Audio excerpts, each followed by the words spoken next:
Dalam kehidupan sehari-hari, kita sering dihadapkan dengan beberapa pilihan yang harus kita tentukan memilih yang mana. Biasanya, kita dihadapkan dengan kemungkinan-kemungkinan suatu kejadian yang mungkin terjadi dan kita harus pintar-pintar mengambil sikap jika menemukan keadaan seperti ini. Misalnya saja pada saat kita ingin bepergian, kita melihat langit terlihat mendung. Dalam keadaan ini, kita dihadapkan antara dua permasalahan, yaitu kemungkinan terjadinya hujan serta kemungkinan langit yang hanya mendung saja dan tidak akan turun hujan. Statistik yang membantu permasalahan dalam hal ini adalah probabilitas.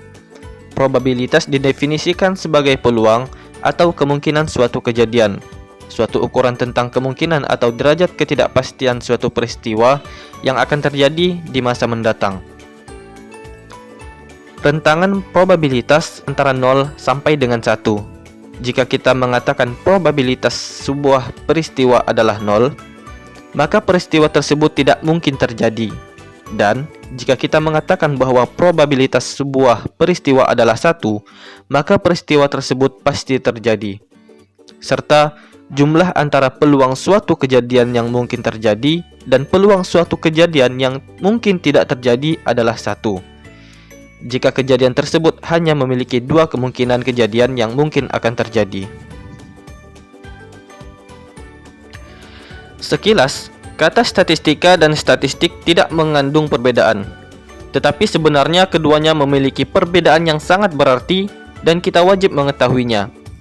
Statistik berbicara pada data dan hasil peringkasan data, sedangkan statistika berbicara mengenai suatu ilmu yang mempelajari data.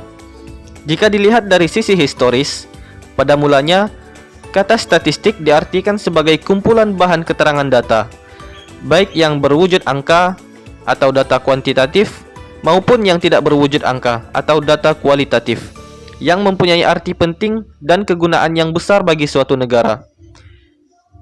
Namun dalam perkembangan selanjutnya, arti kata statistik hanya dibatasi pada kumpulan bahan keterangan yang berwujud angka atau data kuantitatif saja. Bahan keterangan yang tidak berwujud angka atau data kualitatif tidak lagi disebut statistik. Seiring dengan perkembangan zaman, statistik tidak dibatasi untuk kepentingan negara saja, akan tetapi digunakan juga oleh masyarakat dalam keseharian untuk mempermudah pencatatan dan menganalisis data. Sehingga muncullah beberapa nama statistik, misalnya statistiknya mahasiswa jurusan statistika yang mengambil mata kuliah metode statistika. Statistika produksi suatu perusahaan yang memproduksi barang X dan lain sebagainya. Dengan demikian, dapat disimpulkan bahwa statistik merupakan kumpulan data baik berupa bilangan maupun bukan bilangan yang disusun dalam tabel ataupun gambar yang melukiskan atau menggambarkan suatu persoalan. Lalu, apa yang dimaksud dengan statistika? Perlu kita pahami bahwa statistik itu tidaklah muncul dengan sendirinya.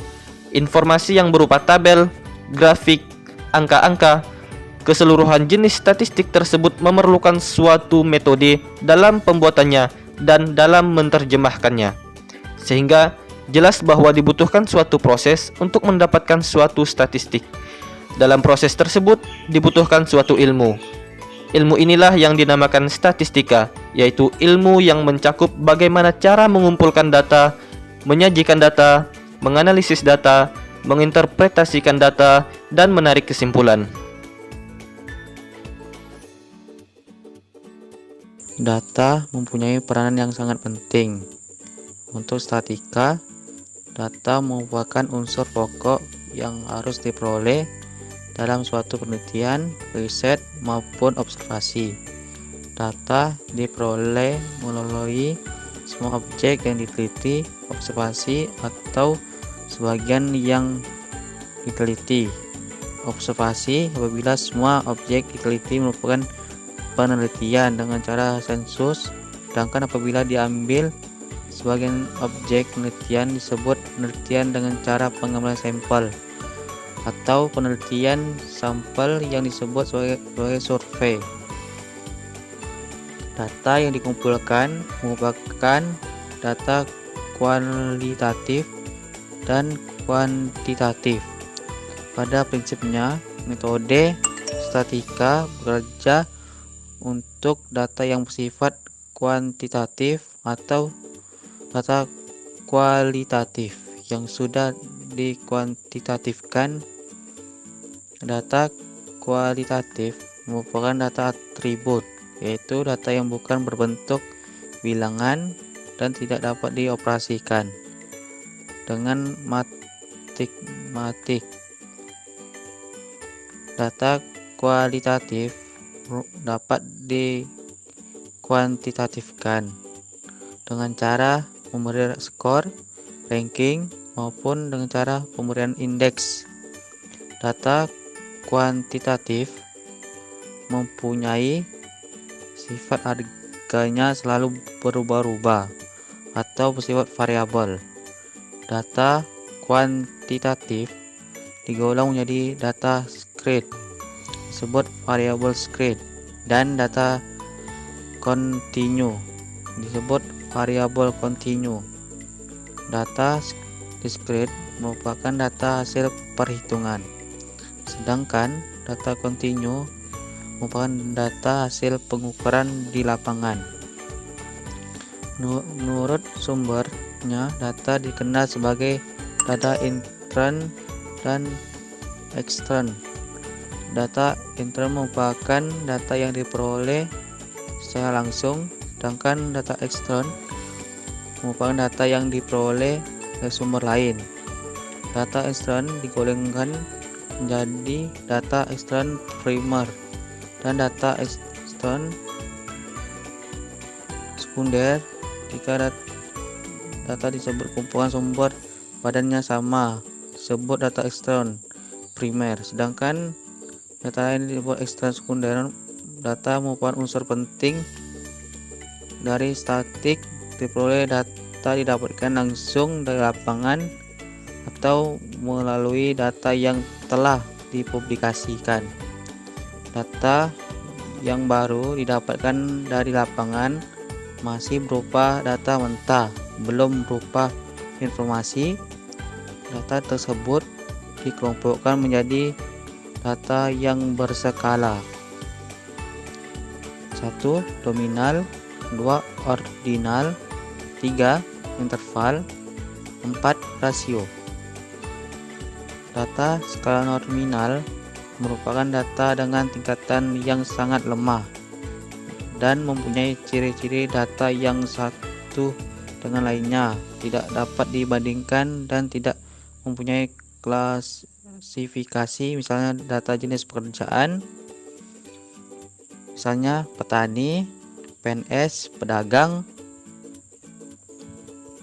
jenis kelamin, laki-laki maupun perempuan, agama, Islam, Kristen, Katolik, Hindu, Buddha.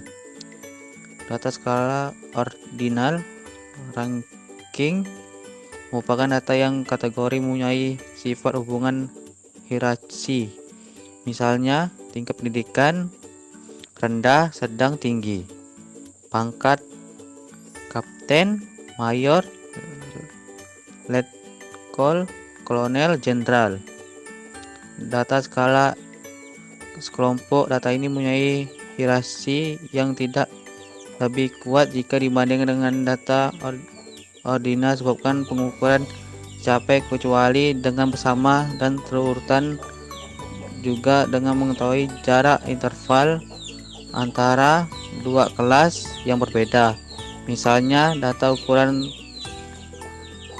temperatur antara ketiga ukuran Celsius, Reaumur, dan Fahrenheit mempunyai hubungan V sama dengan 95 Celsius tambah 32. Data skala rasio. Data ini merupakan jenis data yang mempunyai tingkatan yang paling tinggi jika dibandingkan dengan data nominal, ordinal maupun interval. Contoh data rasio antara lain ukuran, berat, panjang, isi, umur, hasil, pengindeksan, dan lain-lain. Jenis data menurut cara pengambilan data dikelompokkan menjadi data primer, dan sekunder. Data primer merupakan data yang diperoleh secara langsung di lapangan, sedangkan data sekunder merupakan data yang didapatkan secara tidak langsung. Peroleh data secara tidak langsung dapat melalui pusaka,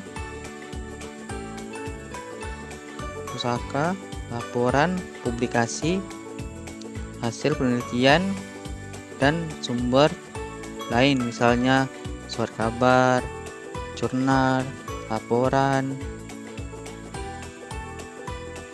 dan jenis-jenis laporan lain. Sebagai contoh, misalnya dalam penelitian untuk melihat pengaruh antara pengetahuan masyarakat terhadap pensertifikatan tanah dengan sikap masyarakat terhadap sertifikat tanah, yang data tentang umur, pendidikan masyarakat, pengetahuan, sikap masyarakat yang diperoleh langsung dari lapangan melalui wawancara disebut dengan data primer. Sedangkan data tentang letak geografi, kepadatan penduduk, jumlah keluarga, luas desa, keadaan sarana dan prasarana desa, dan data lain dari hasil pencatatan desa berupa data sekunder.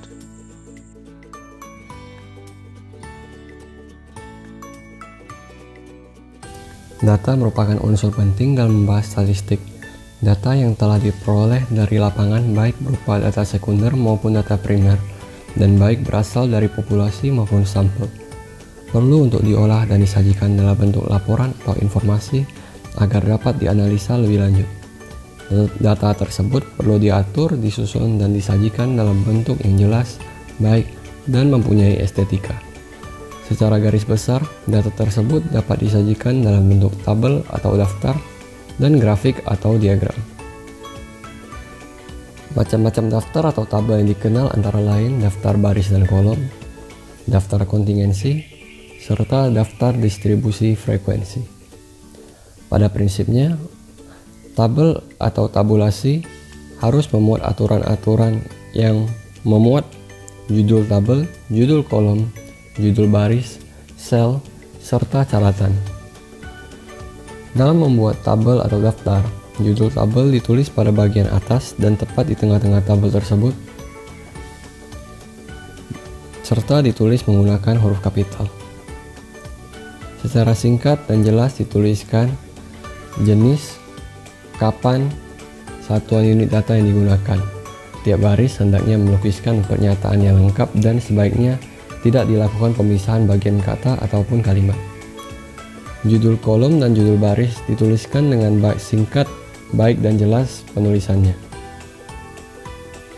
Hendaknya dituliskan menggunakan huruf kecil. Di atas sel di bawah judul kolom perlu diberikan penomoran, disebut juga nomor judul kolom. Penomoran ini bertujuan apabila banyak baris pada tabel tidak mencukupi satu halaman, tidak perlu menuliskan judul kolom lagi, tetapi cukup dituliskan nomor kolom tersebut. Nomor kolom mempunyai kegunaan apabila tabel tersebut tidak cukup satu halaman, akan dibuat tabel baru yang merupakan sambungan. Pada tabel baru yang merupakan sambungan tadi, pada baris pertama dicantumkan nomor kolom sebagai ganti dari judul kolom. Nomor kolom bersifat pilihan. Apabila tabel cukup untuk satu halaman, nomor kolom tidak perlu digunakan. Sel berisikan data yang akan disajikan yang telah didapatkan terlebih dahulu. Data pada sel tersebut dapat berupa data teks maupun data numerik, atau data yang bersifat kuantitatif maupun data yang bersifat kualitatif. Catatan biasanya berisikan sumber dari mana data diperoleh beserta waktu data tersebut diperoleh. Penulisan waktu menggunakan tahun perolehan. Apabila tahun tersebut belum habis dan masih berjalan, hendaknya dicantumkan bulan data tersebut diperoleh. Selanjutnya, diagram atau grafik. Macam-macam grafik ataupun diagram antara lain, yang pertama adalah diagram batang, yang kedua diagram garis, yang ketiga diagram lambang atau diagram simbol, Yang keempat, diagram lingkaran atau pastel. Yang terakhir, diagram peta atau kartogram. Macam-macam diagram tersebut tidak terbatas hanya saja pada yang tadi disebutkan. Masih terdapat banyak macam diagram ataupun grafik yang lain seperti pada grafik Microsoft Excel dan pada program SPSS.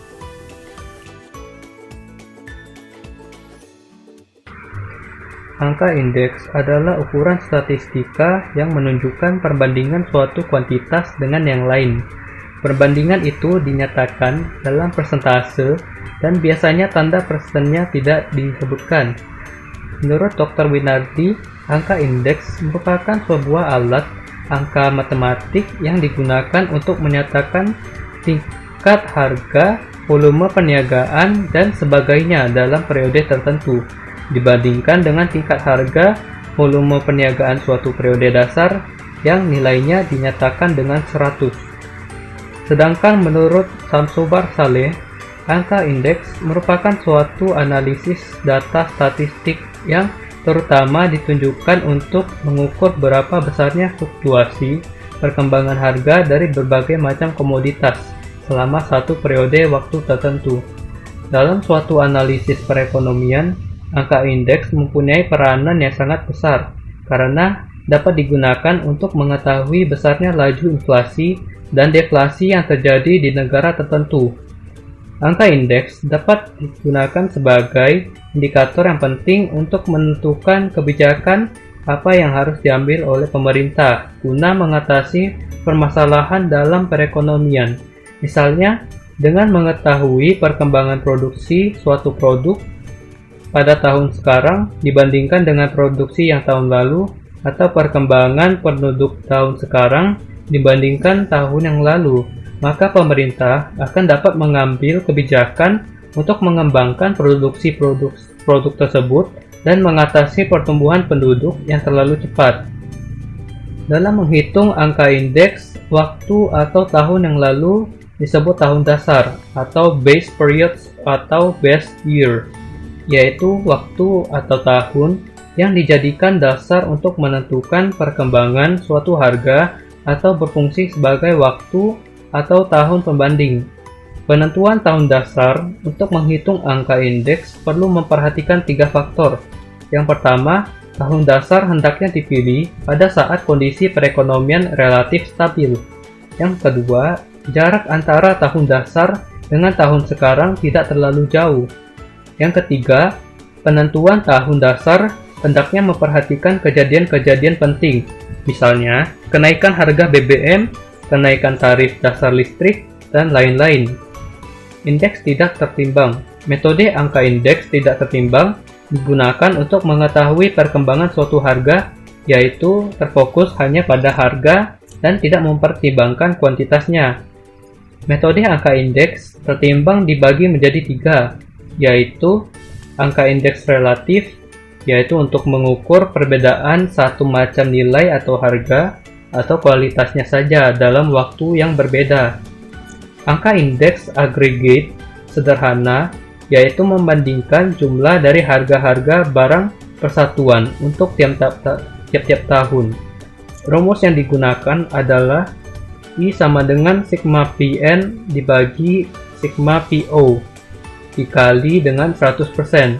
Keterangan I adalah angka indeks, Pn adalah jumlah harga tahun yang dicari indeksnya, dan Po jumlah harga tahun dasar angka indeks rata-rata relatif, yaitu dimulai dengan mencari angka relatif dari masing-masing barang dan kemudian dicari rata-rata dari angka relatif tersebut.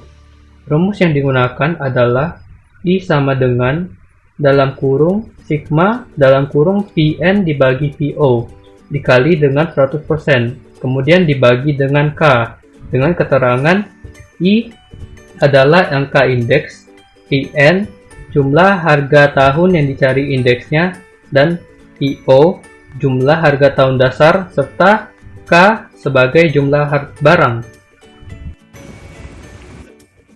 Jenis-jenis angka indeks terbagi menjadi 2, yaitu angka indeks harga atau price dan angka indeks kuantitas atau quantity. Angka indeks harga adalah angka perbandingan untuk mengukur perubahan harga dari suatu periode ke periode lainnya. Secara umum, angka indeks harga dirumuskan sebagai IA sama dengan sigma PN per sigma P0 dikali 100, dengan IA sama dengan indeks harga yang tidak ditimbang, PN sama dengan harga yang dihitung angka indeksnya, dan P0 sama dengan harga pada tahun dasar.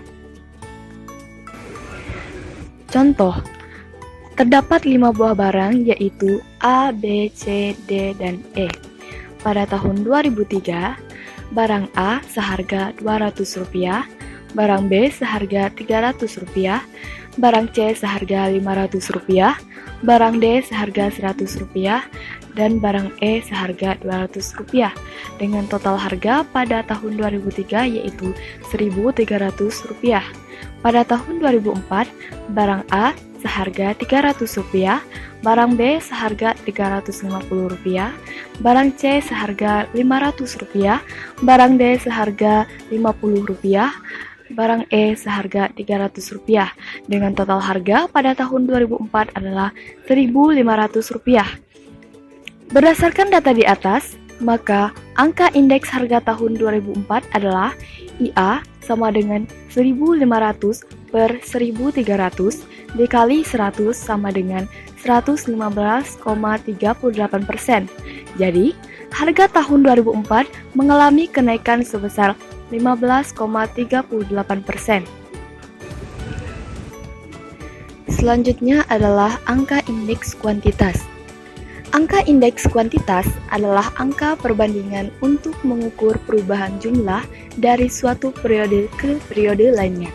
Secara umum, angka indeks jumlah dirumuskan sebagai berikut. IA sama dengan sigma QN per sigma Q0 dikali 100, dengan IA sama dengan indeks kuantitas yang tidak ditimbang, QN sama dengan kuantitas yang akan dihitung angka indeksnya, dan Q0 sama dengan kuantitas pada tahun dasar. Itulah beberapa materi probabilitas dan statistika yang kami sampaikan. Terima kasih atas perhatiannya.